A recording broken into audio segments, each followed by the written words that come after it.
Paano mag-cure ng garlic, guys? Ito lang, oh, i-bunch lang natin. Ganito lang mag-cure ng garlic.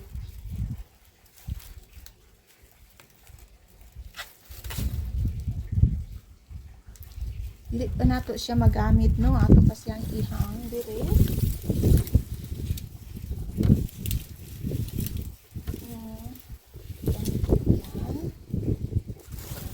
So nakita ko ito sa video ni Dai Miraflor Farm Life in Australia.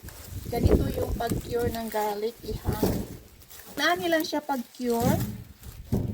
Curing process for 3 weeks. Ganito lang. So pag harvest ng garlic, hindi mo kailangan na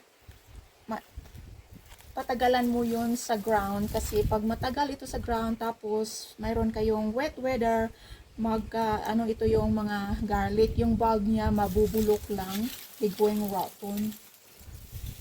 Ayan. So nag-bunch lang po ako ng mga 8 or 10.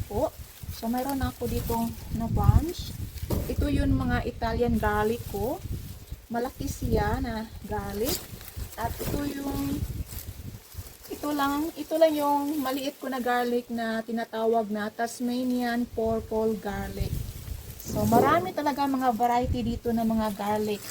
Purple garlic, marami talaga mga variety. Mga iba't ibang uri ng purple na garlic.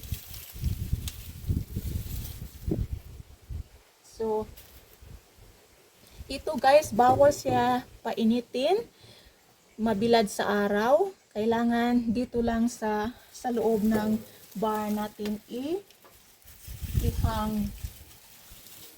Yan, mag-dry lang siya. Ayan. So mayroon na akong pangsahog ng ulam at pang similya din. So ito yung mga Tasmanian ko, masyadong maliit. So isorted ko lang ito yung malaki. Yun ang pang similya ko, yung maliit pang sahog, pang konsumo. So dito lang, maghintay lang tayo ng mga 3 weeks.